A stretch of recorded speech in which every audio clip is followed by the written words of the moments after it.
Hello YouTube family, કેમ છો? જય માતાજી, ગુડ મોર્નિંગ બધાને. તો અત્યારે છે ને વાગી ગયા છે 10 અને આપણે બેસી ગયા છે ચા પીવા.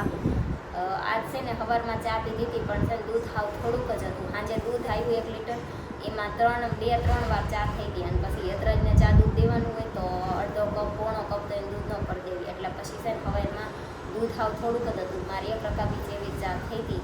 તો અત્યારમાં છે ને મને ચડી ગયું છે માથું, કેમ કે મને છે ને સવારમાં ચા હરખી ના મળે ને એટલે મને માથું દુખવાનું ચાલુ થઈ જાય. આજ સવારમાં ચામાં ઠેકાણું ના પડે તો થોડું માથું દુખવાનું સવારમાં ચાલુ થઈ ગયું છે. પણ અત્યારે ફાઇનલ જયદીપ દૂધ લઈ આવ્યા ને, તો હવે આપણે ચા બનાવી દીધી છે તો પી લેવી. અને જયદીપ મને કહેતા હતી કે લીટર દૂધે ના થતું હોય તો વધારે લઈ લેતી હોય તો એમ, પણ વધારે અમારે પછી જેટલું જોશે એટલું અમે મંગાવી લઈશું.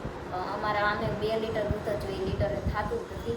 પણ પહેલાં હજી તો શરૂઆતમાં લેતા એટલે મેં કેવું આવે છે કેવું નહીં ટ્રાય કરવા હતું થઈને મેં લીટર લીધું હતું.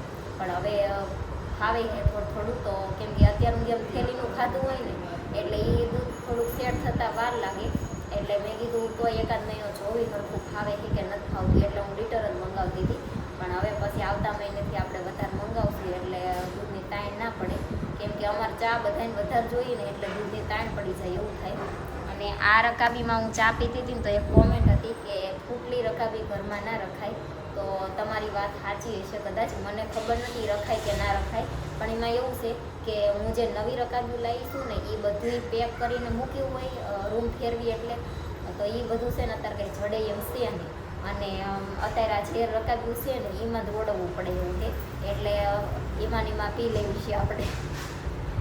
અને અહીંયા પિયુષભાઈ આવી ગયા છે અમારા ડ્રેસિંગ જોવા. ડ્રેસિંગ સરખું થતું નથી. છે ને વાગી ગયા છે 11:30 ને અમે અત્યારે હવે યતરાજભાઈની સ્કૂલે જવી છીએ. વાનવાળા ભાઈ ના પાડી હતી કે અમારે સ્કૂલે કામ છે એટલે અમે જવાના છીએ, તો યતરાજને લેતા જશું, તમે અત્યારે આવતા નહીં. તો હવે યતરાજને મૂકતા આવી પછી આવીને તમને બધું ડિટેલમાં કહેશું કે હું હતું હું નહીં એમ. જય માતાજી, ગુડ મોર્નિંગ બધાને. તો આજે થઈ ગયો છે બીજો દિવસ અને કાલનો વિડીયો જે આપણે અધૂરો રહી ગયો છે એ કન્ટિન્યુ અત્યારે થોડીક વાર કરવી. કેમ કે કાલ છે ને યતરાજની સ્કૂલે અમે જતા હતા ત્યારે મેં કીધું હતું કે અત્યારે યતરાજની સ્કૂલે જવી છે, આવીને બધું આપણે ડિટેલમાં કહેશું હું હતું હું નહીં એમ. પણ એ પછી છે ને આખો દિવસ આ બધો અવાજ ચાલુ હતો ને મારે થોડું કામ હતું એટલે પછી સાંજ સુધી વિડીયો બન્યો જ નહોતો. અને સાંજે ભાઈની છે ને 9:30-10 વાગ્યા હોરા જાય, પછી હું બધે કચરાવાળું પોતા કરું, જમવાનું બનાવી, વાસણ ધોઈ અને નવરા થવીને તારે તો 1 વાગે, 2 વાગે, ક્યારેક તો અમે 3 વાગે હોઈએ છીએ, એ રીતનું થતું હોય. તો એટલે પછી કાલ છે વિડીયો કન્ટિન્યુ નહોતો થયો આપણે. તો આજ હવે એ બધી ડિટેલમાં આપણે વાત કરવી.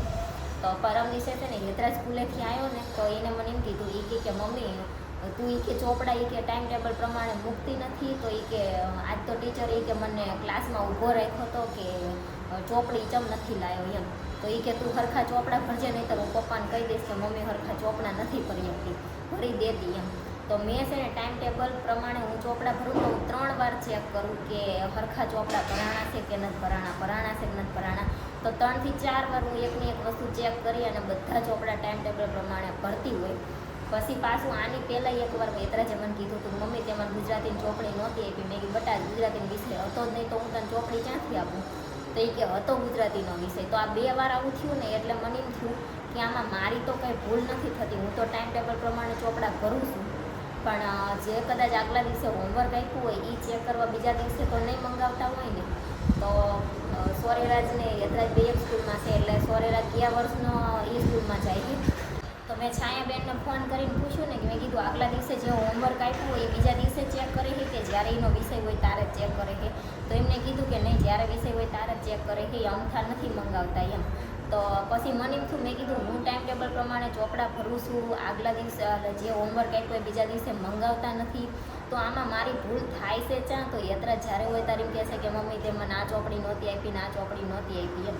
પછી છાયાબેને મને એમ કીધું કે 7 વાગ્યા સુધી તમે સ્કૂલમાં ફોન કરી અને પૂછી શકો છો કે આવું જમશે, તમારે કંઈ પણ પ્રોબ્લેમ હોય તો તમે સાંજે 7 વાગ્યા સુધી ફોન કરી શકો, 7 વાગ્યા પછી નહીં કરવાનું એમ. તો પછી મને એના યતરાજના ટીચરનું જે ગ્રુપ હતું ને એ ગ્રુપમાંથી નંબર લઈ અને મેં ટીચરને મેસેજ કર્યો કે આમાં નોટિસમાં તને પાછી લખેલી આવી હતી કે તમે ટાઈમ ટેબલ પ્રમાણે ચોપડા ભર્યા પણ નીચે મારે સાઇન કરવાની હતી. એટલે મેં જે ટીચરે નોટિસ આપી હતી ને એ ટીચરને જ તે મેસેજ કર્યો અને એમની નોટિસનો ફોટો એમને મોકલો. મેં કીધું તમે આ નોટિસ હેતરાજને આપી છે, પછી મારામાં જે ટાઈમ ટેબલ એમને સ્કૂલમાંથી મોકલ્યું હતું એનો ફોટો મેં મોકલો અને કીધું કે આમાં આજ ગુજરાતીનો વિષય જ નથી તો હું ગુજરાતીની ચોપડી કઈ રીતના આપું. મેં કીધું તમે નોટિસ લખીને મોકલી, હવે આમાં પીડીએફ પ્રમાણે મેં ચોપડા કર્યા છે તો આમાં મારો તો વાંક કાંઈ છે નહીં, ગુજરાતીનો વિષય નથી તો હું ચોપડી નથી જ દેવાની, તો હું શું લેવા દઉં. તો એમને એમ કીધું કે તમારો છોકરો કયા ક્લાસમાં છે. મેં કીધું અમે જ્યારે એડમિશન લીધું ત્યારે મેં પૂછ્યું હતું કે કયા ક્લાસમાં છે, ત્યારે એમને એમ કીધું હતું કે અત્યારે હજી તો કંઈ નક્કી નથી પણ જે ક્લાસમાં આવશે એ ક્લાસમાં પછી તમને કહેશું એમ. મેં કીધું વાંધો નહીં. પછી જ્યારે એમને ડાયરેક્ટ ગ્રુપ જોઈન કર્યા ને એ વખતે મારામાં મેસેજ આવ્યો તો છાયાબેનનામાં પહેલું ધોરણ બી ક્લાસનો હતો અને મારામાં પહેલું ધોરણ સી ક્લાસનો હતો. એટલે સોરેરાજ બીમાં છે અને હેતરાજ સીમાં છે, એ ફાઇનલ થઈ ગયું. પછી હું છે ને જે સીનું ટાઈમ ટેબલ આવ્યું હતું ને એ પ્રમાણે ચોપડા ભરતી હતી. પછી એ ટાઈમ ટેબલ મેં કાલ ટીચરને મોકલ્યું તો એમને એમ કીધું કે તમારો છોકરો સીમાં નથી એમાં છે. તો મેં કીધું અમે છેલ્લે એડમિશન લીધું હોય એટલે એ ને બી તો કમ્પ્લીટ હોય, સીમાં જ આવે ને એમાં એ બીમાં ના આવે એમ. તો કે તમે કે 10 દિવસ થયા તો એ કે તમારે સ્કૂલે અહીં ચેક કરવું પડે ને કે તમારે. મેં કીધું અમે જ્યારે સ્કૂલમાં મૂક્યો ત્યારે પૂછ્યું હતું તો એમ કીધું કે અમે પછી કહીશું. પછી જ્યારે સ્કૂલમાંથી ગ્રુપ જોઈન કર્યું એ વખતે સી લખેલું હતું તો આપણને તો એવું હોય ને કે સીમાં છે. અને મેં પછી કીધું મેં કીધું એમ પપ્પા ખબર વહી જાય તો સાંજે આવતા હોય એને અમે વાનમાં મોકલવી છે, મને ગાડી આવડતી નથી, ગાડી આવડતી હોય તો અમે એ વાન કંઈ બંધાવવાના નહોતા એટલે અહીંયા સ્કૂલે આવવાનું અમારે થાય જ નહીં. અને મેં કીધું અમારે એવું થોડું પૂછવા આવવાનું હોય કે કયા ક્લાસમાં છે ને કયા ક્લાસમાં નથી. તો તમને ગ્રુપ જોઈન કર્યું હોય તમે તો ગ્રુપમાં બધાને બનાવ્યા હોય તો તમને ખબર તો હોય જ કે કયા ક્લાસમાં છે કયા ક્લાસમાં નથી એમ. તો એ કંઈ વાંધો નહીં કે એ બીજા ક્લાસમાં છે, હું તમને જે ટાઈમ ટેબલ મોકલું ને એ ટાઈમ ટેબલ પ્રમાણે તમે ચોપડા કરજો. મેં કીધું વાંધો નહીં. પછી જયદીપ ઓફિસથી ઘરે આવ્યા ને તો મેં જયદીપનામાં ગ્રુપ જોયું તો જયદીપનામાં પહેલું ધોરણ એ ક્લાસનો હતો અને મારામાં પહેલું ધોરણ સી ક્લાસનો હતો. હવે અમારા બેમાંથી એને કયા ધોરણના કયા ક્લાસના ટાઈમ ટેબલ પ્રમાણે ચોપડા ભરી દેવાને એ અમને કન્ફ્યુઝન હતું. એટલે પછી કાલ સવારમાં અમે જ્યાં સ્કૂલે અહીંયા જઈ અને મેન જે સર હોય એમને મેં કીધું કે તમે પહેલાં અમને ફાઇનલ કહો કે હેતરાજ એમાં છે કે સીમાં છે, કેમ કે અમારે મેં કીધું આ રીતનું કન્ફ્યુઝન થયું છે અને ટીચર મેં કીધું મારા છોકરાને ટાઈમ ટેબલ પ્રમાણે તમે જે ટાઈમ ટેબલ મોકલ્યું છે એ પ્રમાણે અમે ચોપડા મોકલવી છે તોય તે મેં કીધું ઊભો રાખે છે અને એવું કરે છે તો એનું શું કારણ છે એમ.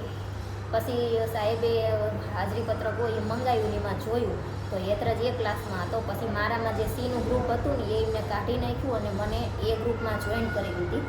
તો એમને પછી કીધું એ કે આમાં એ કે જેવું હોય કે બીજા છોકરા હોય ને પછી બધા છોકરાને પહેલાં લઈ લીધા હોય એને બી કમ્પ્લીટ થઈ ગયા હોય અને સી ક્લાસ હોય એમાં જે નવા એડમિશનવાળા હોય પણ એમાં એ કે એવું હોય કે તમે ધારો કે તમારા છોકરાને મૂક્યો પછી એનો ભાઈબંધ એમાં કે બીમાં છે, પછી કોઈ વાલી એમ કે અમારો આનો ભાઈબંધ એમાં છે કે બીમાં છે ને એને ભેગો મૂકવો છે તો લઈ લો એમ. તો એ કે અમે એ રીતના લેતા હોય ને એટલે કે તમારો છોકરો હતો તો સીમાં જ તે પણ પછી કે એમાં લીધો હોય અને અમે તો જો કે હેતરાજ જે ક્લાસમાં હતો એ જ રહેવા તો અમે કંઈ નથી કીધું કે તમે આમાં લેજો કે આમાં લેજો, એમની જાતે તે ફેરવ્યું છે. તો પછી કે એ રીતનું હોય એટલે કે પહેલાં તમારે સીમાં જ હતો પણ પછી કે તમને સી ગ્રુપમાંથી કાઢતા ભૂલી ગયા છે અને એ ગ્રુપમાં જોઈન કરતાં ભૂલી ગયા એમ. મેં કીધું આમાં તમારા ટીચરનો વાંક છે જેને ગ્રુપ બનાવ્યું હોય એને મેં કીધું મને સીમાંથી કાઢીને એમાં એડ કરીને એટલે હું સીના ટાઈમ ટેબલ પ્રમાણે ચોપડા ભરું છું અને હેતરાજને પછી ટીચર ઊભા રાખે છે તો આમાં ભૂલ તમારી છે અને પનિશમેન્ટ મારા છોકરાને શું લેવા મળે.